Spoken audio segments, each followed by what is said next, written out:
Sorry, I just have been told that I was not properly connected to the headphone, so you were not listening to me. Right, okay, so I am Azhar. Good morning. First day of this week, first lecture.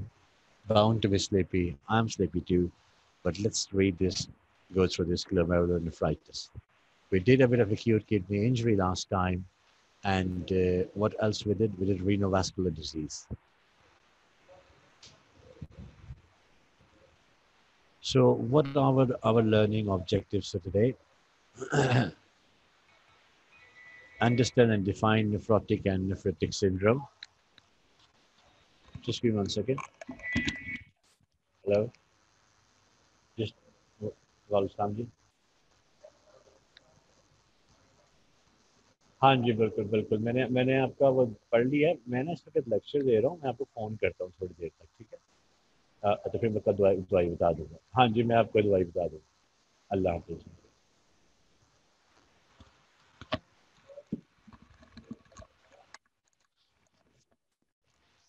We're going to describe the initial investigations and management of the nephrotic and nephritic syndrome.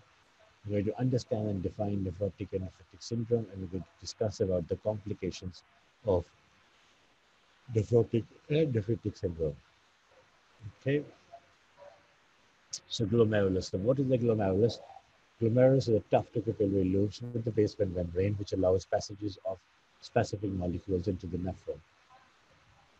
So it's, if you ask what's the glomerulus, is the capillary loops with the basement membrane, which allow passage of specific molecules into the nephron. Glomerulonephritis. So glomerulonephritis is the inflammation of that glomerulus, damage to the glomerulus membrane, resulting in altered function. It's relatively an uncommon cause of kidney injury. It can present as a nephrotic or nephritic syndrome.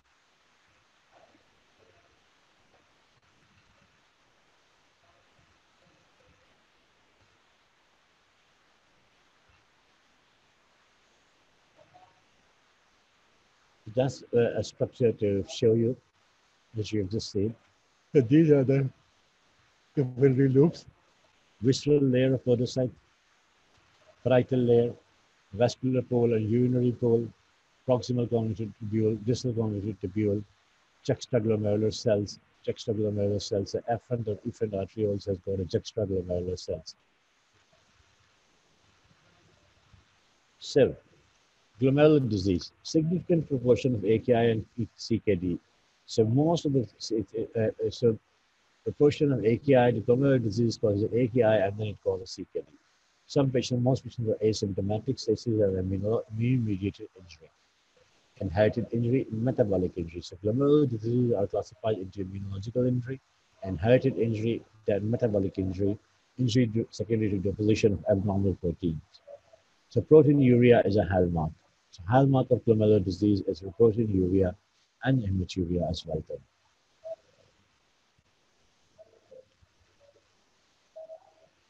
So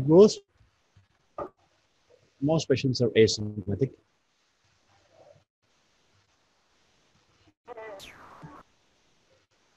Can cause immunological injury,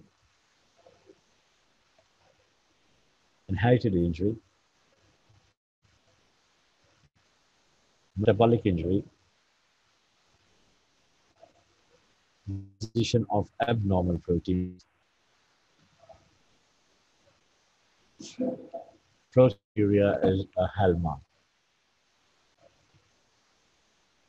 Prognostic indicators, so hypertension, male, increased level of decline in renal function,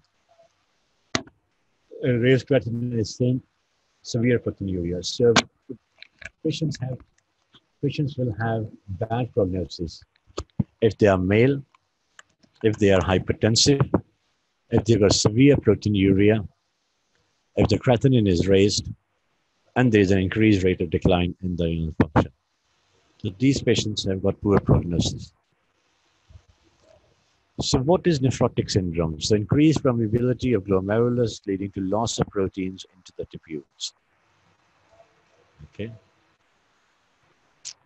So what is a nephrotic syndrome? So it is an increased permeability of the glomerulus, leading to loss of proteins into the tubules. Triad of massive proteinuria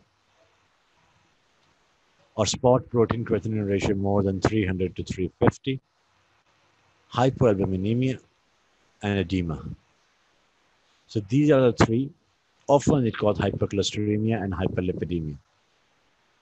So it does not cause abnormal kidney function.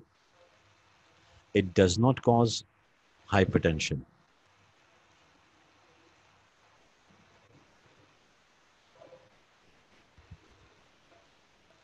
Okay. So triad of massive proteinuria, hyperlipidemia, and edema.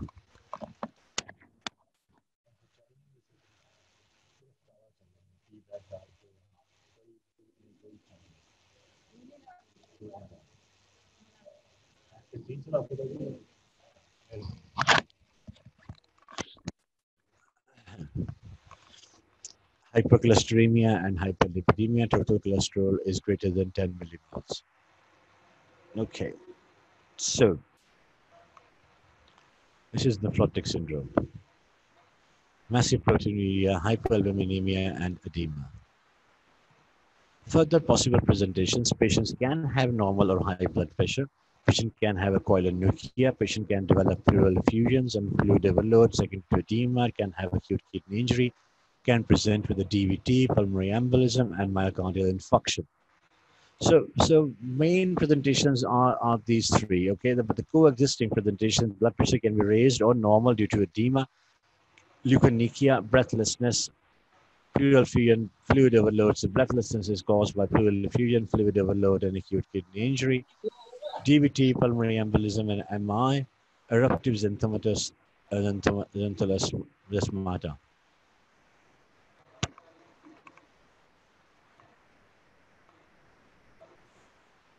Okay.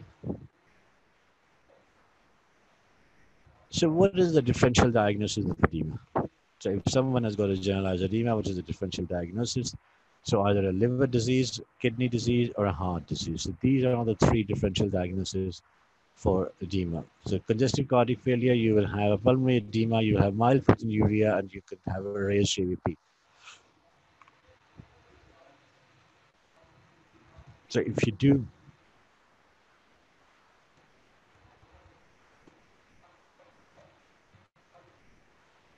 do a general physical examination,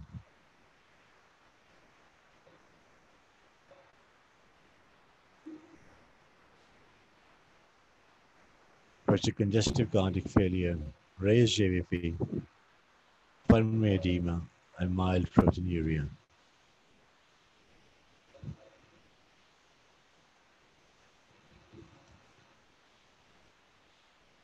Hyperbilirubinemia, ascites, and edema.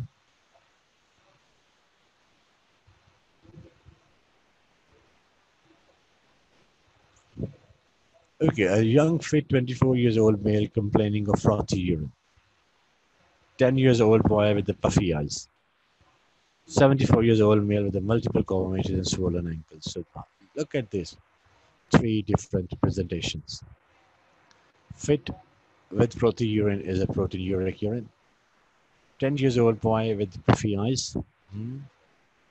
74 years old female with multiple comorbidities and swollen ankle. So all these are different presentations of the same disease. So primary glomerulonephritis, okay? So primary glomerulonephritis, 80% of the cases are in children. So minimal change disease, focal segmental glomerulosclerosis, and membranous glomerulonephritis. The most common cause of nephrotic syndrome in adult is focal segmental glomerulosclerosis, minimal change disease, and membranous glomerulonephritis. Let's go through this one by one. Secondary glomerulonephritis.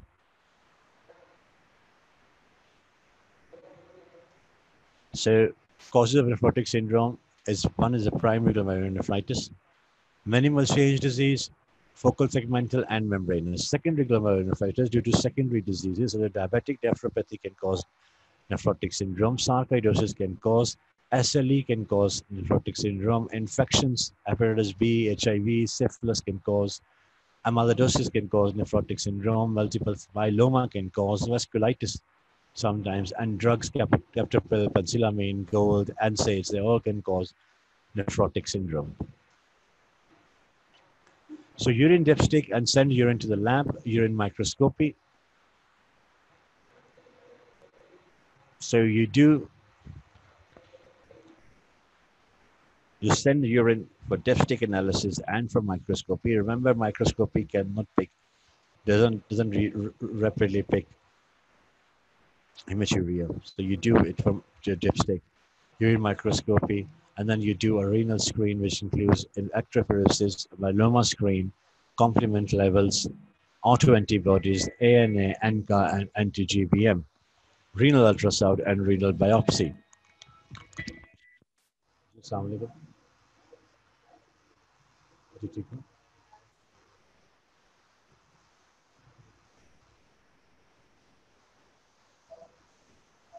ये कौन है ये? हाँ जी, अच्छा मैं ना इस वक्त लेक्चर ले रहा हूँ, तो मैं 11 साढ़े 11 बजे अपने कमरे में आऊँगा, ठीक है, ऊपर, ठीक है, तो फिर आप देख लेते हो, ठीक है, अल्लाह हाफिज़.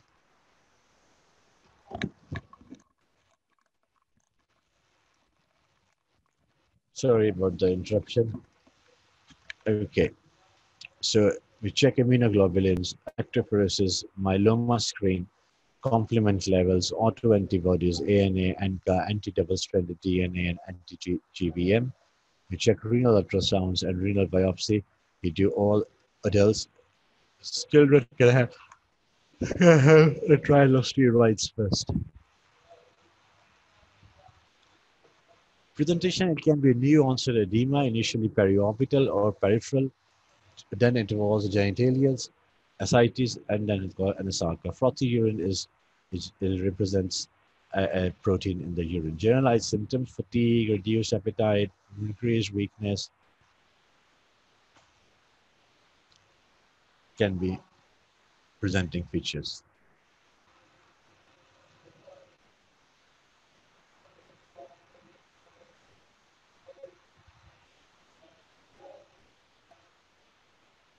So you can call a new onset edema, which starts from periorbital or peripheral, and then later involves peritoneal cavity, genitalias, and anasarca. It can lead to anasarca.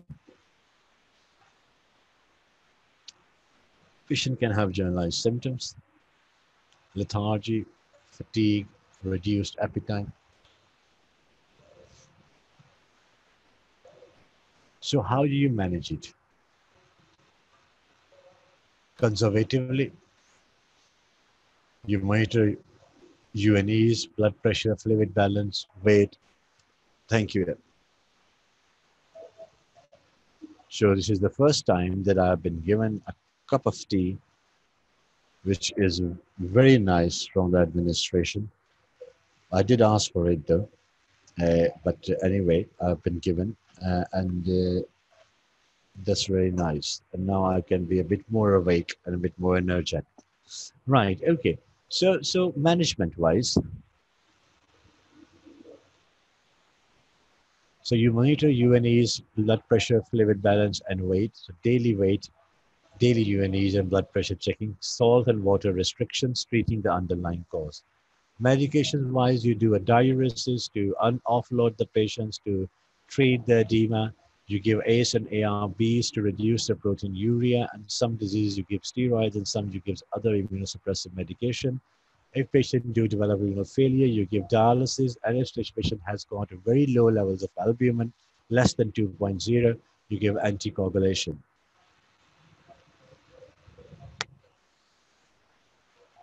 Okay.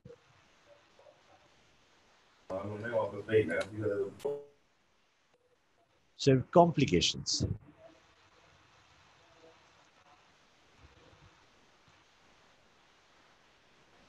Increased susceptibility to infections. Patients do develop increased infections because they don't have much proteins. 20% of adult cases diffuse due to decreased serum IgG, reduced complement activity, reduced T cell function because of the protein leak. The serum IgG levels are low, the complement levels are become low, and the T cell function is low, and they are increasingly susceptible to infections because of the proteinuria, edema, and increased clotting factors and platelet abnormalities. This can happen thromboembolism due to hepatic lipoprotein synthesis to restore osmotic pressure. So hyperlipidemia is a result of increased protein synthesis, which is the lipoprotein, by the liver in response to the decreased osmotic pressure. It happens to restore the osmotic pressure.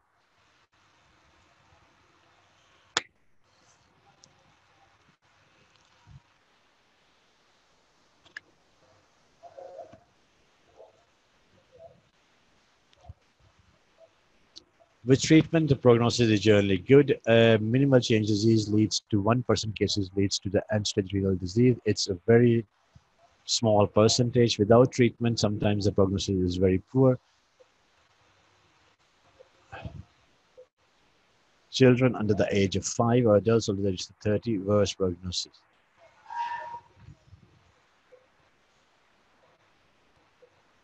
Okay, so what is the minimal change disease? So minimal change disease is a reversible dysfunction of the podocyte. So there is a podocyte dysfunction, they leak proteins. On electron microscopy, you see the podocyte fusion. Does not usually lead to end-stage renal disease. So minimal change disease are mostly benign disease, but they cause heavy proteinuria. There are circulatory promoters which induces the podocyte injuries. These are very sensitive to steroids. So if you give steroids, the minimal change disease can get treated. Minimal change disease is also linked with the drugs such as penicillamine, gold, NSAIDs, and hematological malignancies.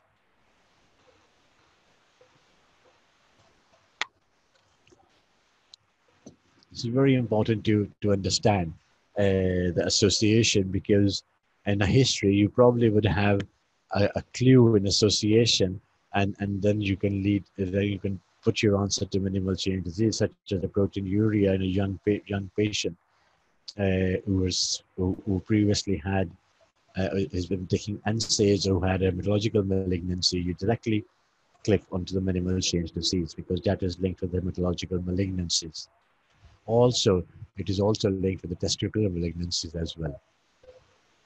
But it's the most benign form of the glomerulonephritis.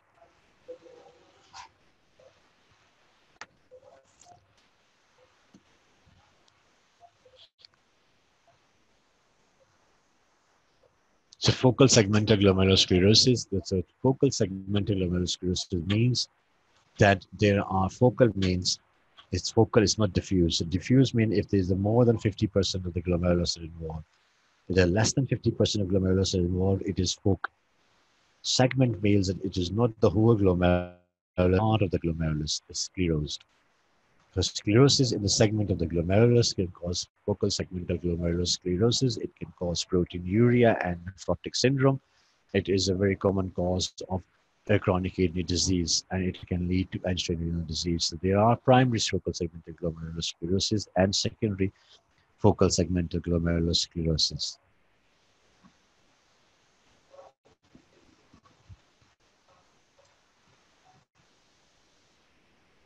So it is also secondary glomerulosclerosis associated with the heroin users, HIV, diabetes, hypertension, obesity.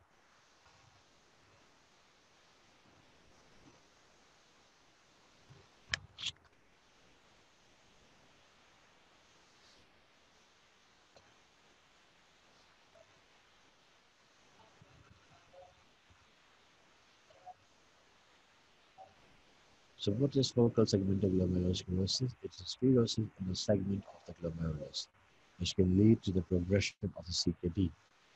Primary versus secondary.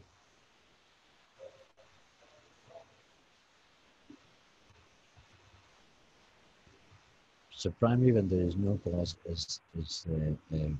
no cause is found. Secondary is when there is a linkage between HIV, drugs, diabetes, hypertensive, heroin use.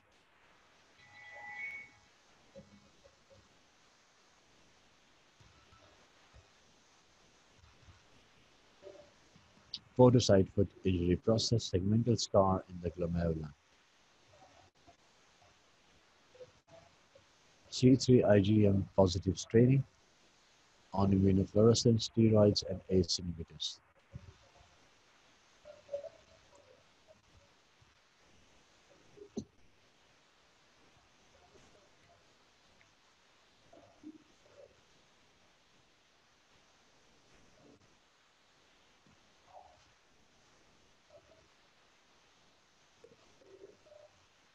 So when you do a renal biopsy, you do for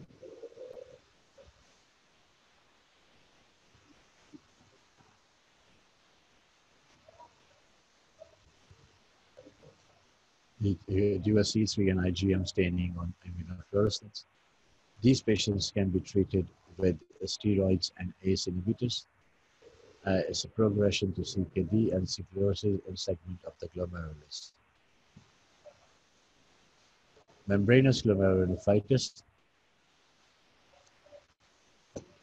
M-type 5-phospholipase A2 receptor antibody. So these patients have got a phospholipase A2 receptor antibody.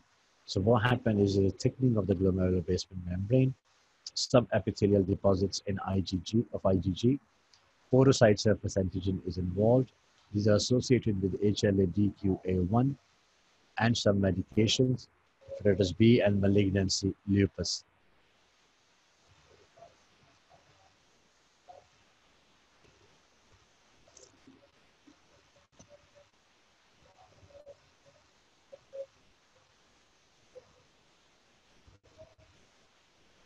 So membranous glomerulonephritis, M-type phospholipase A2 receptor antibody.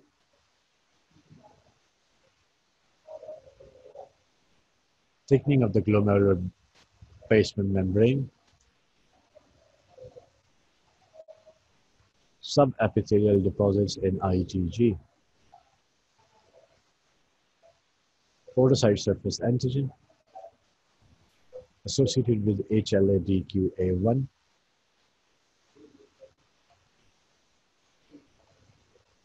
Penicillamine, NSAIDs, Hep B, malignancy lupus. Spontaneous remission in 1/3. ACE inhibitors, steroids, and cyclophosphamide or cyclosporine.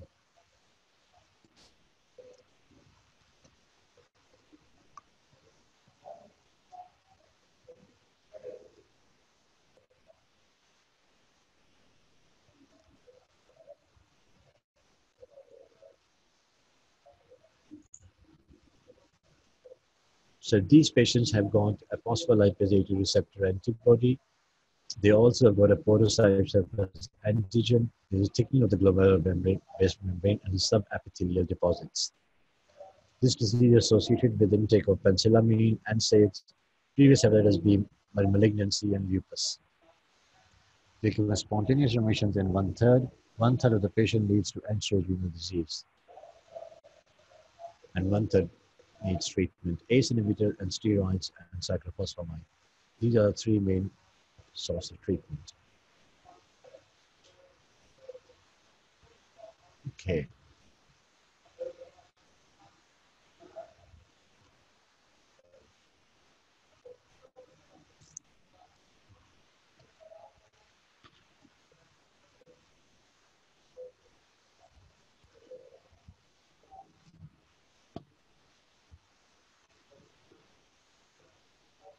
So M-type let's go through this again. So we have discussed minimal change disease, focal segmental glomerulosclerosis, and membranous glomerulonephritis.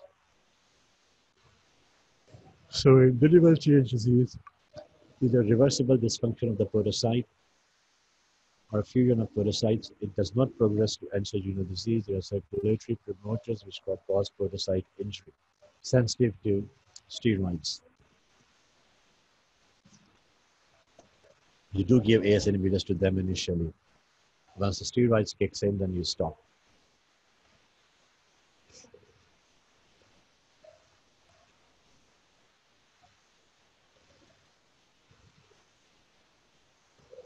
Minimal changes is also associated with drugs such as NSAIDs, hematological malignancies, and testicular malignancy.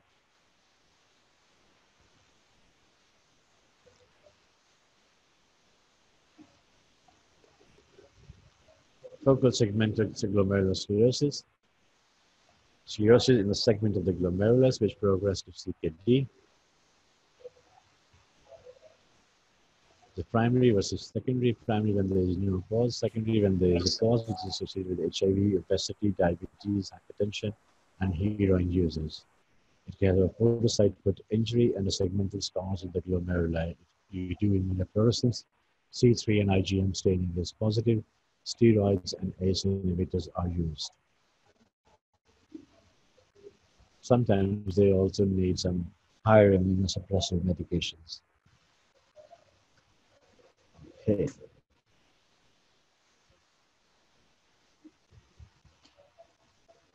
Membranous glomerulonephritis.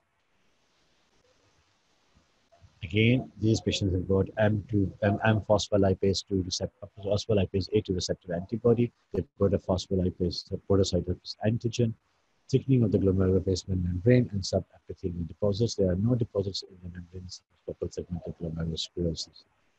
Linked with the medications such as penicillamine and NSAIDs, hepatitis B, and malignancy, and lupus.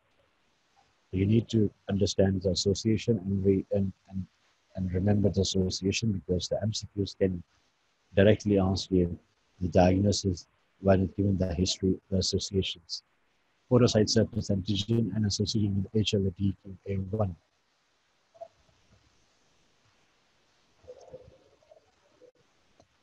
Give steroids, ACE inhibitors, and cyclosporine. 1/3 of the patients do have a spontaneous remission, so you observe the patients for 6 months by giving only ACE inhibitors and holding on to immunosuppressive medications and waiting 6 months for the response or for spontaneous remission.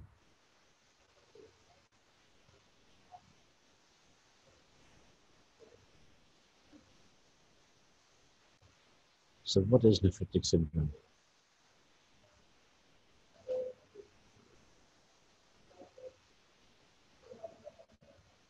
So glomerular basement membrane becomes thin with the pores which allow blood and proteins into the tubules. So clinical syndrome, okay?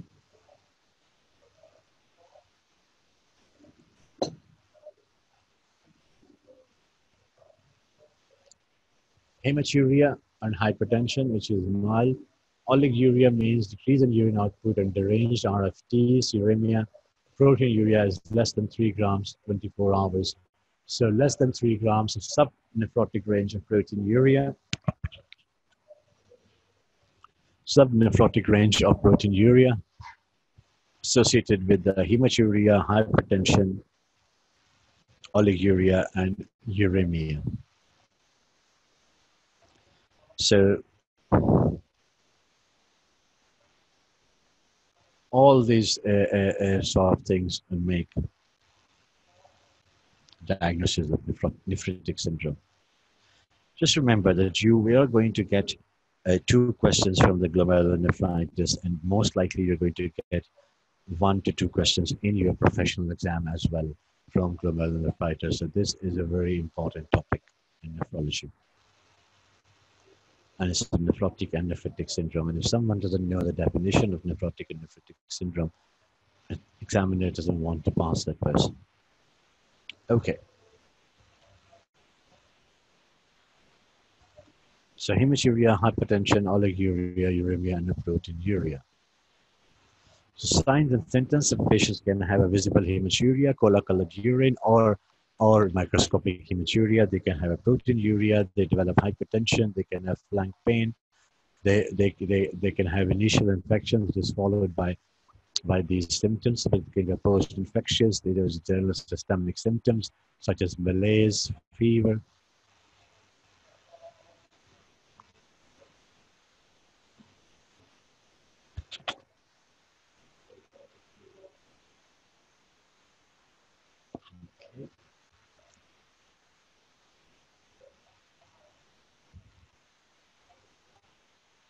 So hematuria, proteinuria, hypertension, oliguria, flank pain, and general systemic symptoms. Post-infection is 2 to 3 weeks after strep throat. So what are your differential malignancies, older patients, UTI trauma? What bedside investigation would you like to do? You decide to refer to the renal clinic.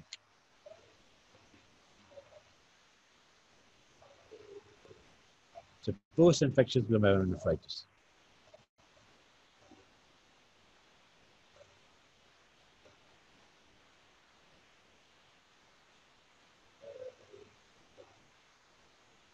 So primary and secondary glomerulonephritis, post-infectious. Primary is IgA nephropathy. So post-infectious glomerulonephritis, IgA nephropathy, rapidly progressive glomerulonephritis, proliferative glomerulonephritis, which is a membranous proliferative glomerulonephritis, secondary glomerulonephritis, henoch-showing purpura, and vasculitis. So what urine dipstick you do, you do all the things you did before: urine microscopy, urine dipstick, blood, renal screen, autoantibodies, electrophoresis, complement levels, blood cultures, ASA titer, renal ultrasound and renal biopsies. These are the red cell counts. That's how they look into the system. So you do a conservative management. You monitor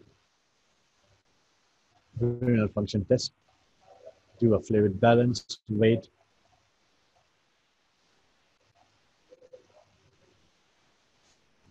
salt and fluid restrictions,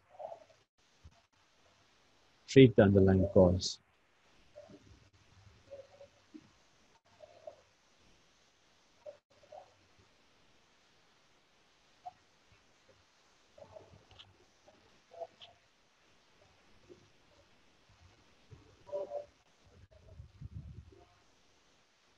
Medical management: give diuretics, hypertension, steroids, immunosuppression, and dialysis.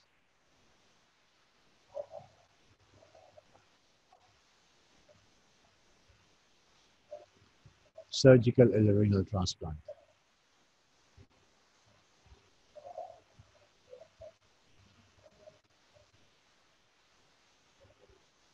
Again, the conservative management and the medical management is almost the same.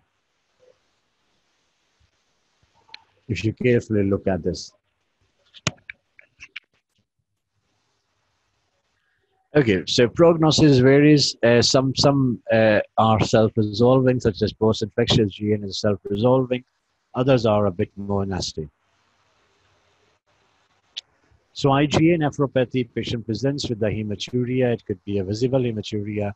Presents with a high blood pressure. Patient have proteinuria, previous respiratory tract infection. It can also be associated with the liver disease and a celiac disease. It can cause rapidly progressive glomerulonephritis. You do a blood pressure control with the ACE inhibitors and steroids in a high-risk group.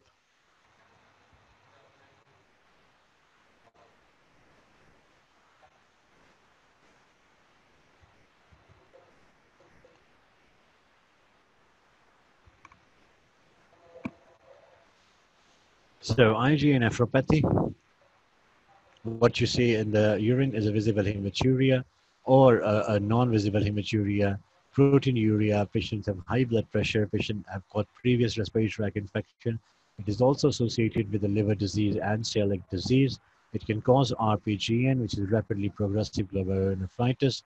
The treatment stays on ACE inhibitors and corticosteroids in a high-risk group. What is the high-risk group? When there is a more proteinuria, is a high-risk group, and abnormal kidney functions and hypertension.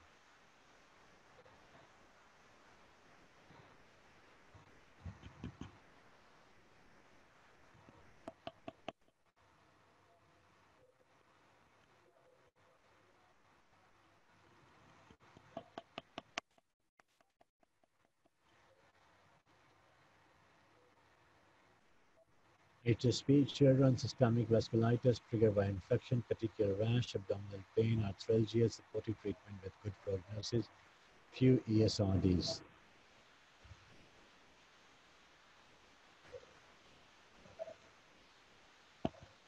So HSP is a henoch-showing purpura, which occurs in children, which is a sister disease of IgA nephropathy. It is triggered by infection and is a systemic vasculitis caused by arthralgia, symptoms are arthritis, which is joint pains, abdominal pain, skin rash, and you do a supportive treatment with a good prognosis. And some patients do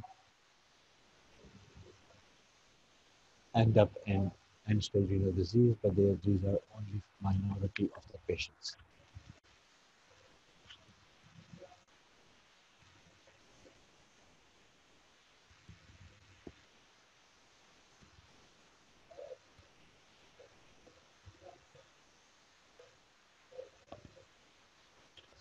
So again, it happens in children, so you expect a young child with abdominal pain, rash, and arthritis, and a urine that take positive blood and new protein. May have abnormal kidney functions, may have hypertension. You do supportive treatments with a good prognosis. We do give steroids in these patients as well, and some lead to end-stage renal disease.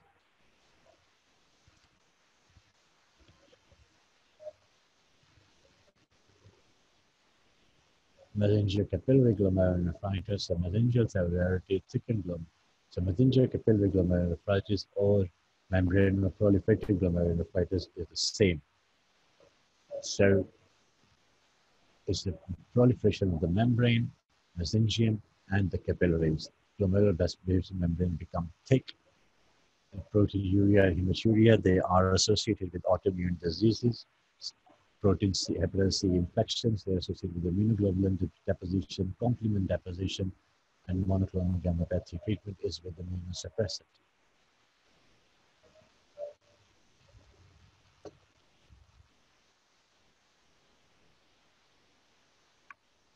So mesangial capillary glomerulonephritis is mesangial severity is increased, capillaries are thickened, basal membrane is thickened. There is a proteinuria and hematuria associated with hepatitis C infections and other autoimmune diseases. It is also associated with the monoclonal gammopathy, immunoglobulin depositions, complement deposition, and the treatment is with immunosuppression.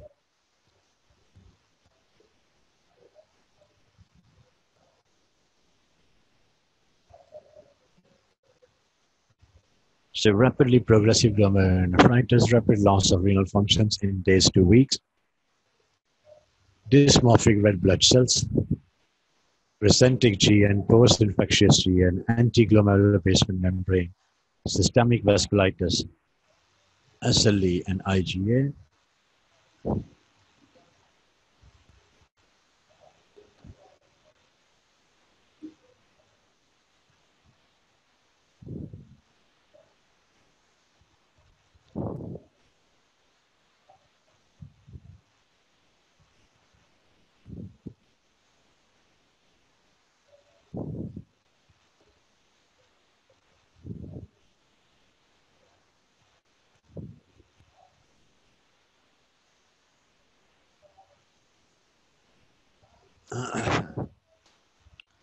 Once again, a rapid loss of renal function in days to weeks, dysmorphic red blood cells, resentic GN, post-infectious,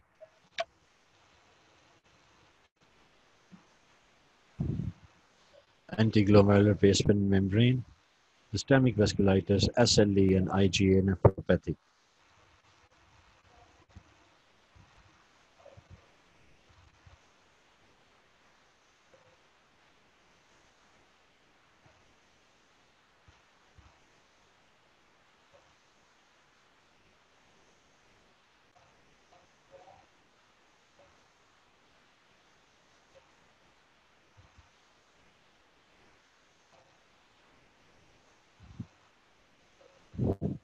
Post-infectious GN is post-streptococcal, ASO titer is positive, C3 and C4 has decreased, consumption of the complement symptoms, and supportive treatment.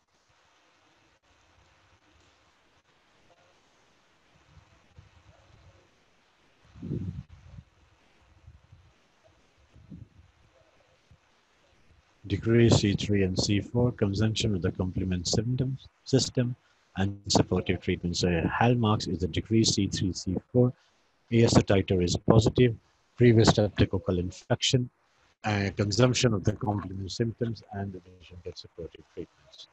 anti-GBM disease is an autoimmune disease that has lungs and renal involvement. What happens is antibodies to the alpha-3 chain of type 4 collagen.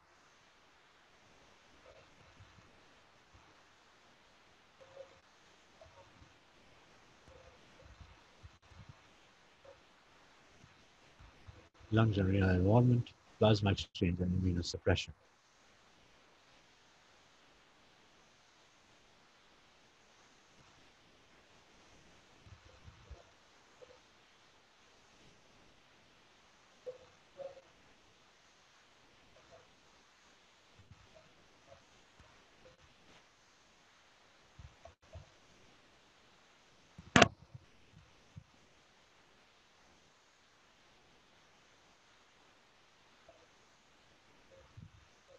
So, in summary, Nephrotic syndrome is a massive proteinuria. Nephrotic syndrome is a hematuria or red cell cast. There can be a mixed presentation. New edema, the new edema, you dipstick that urine. Hematuria actually with the malignancy. So nephritic syndrome, we call it anti-GBM disease, post-infectious glomerulonephritis, RPGN, mesenteric capillary glomerulonephritis, and HSP and IgA nephropathy. So we are going to rediscuss these in the next lectures as well.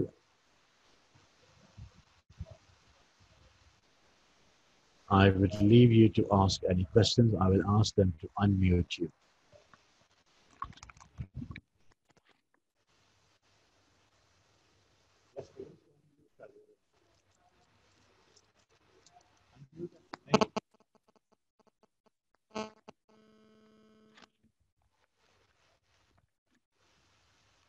Problem and unmuting you guys.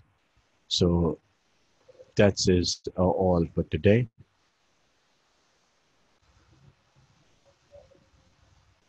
It's easy if you keep it simple.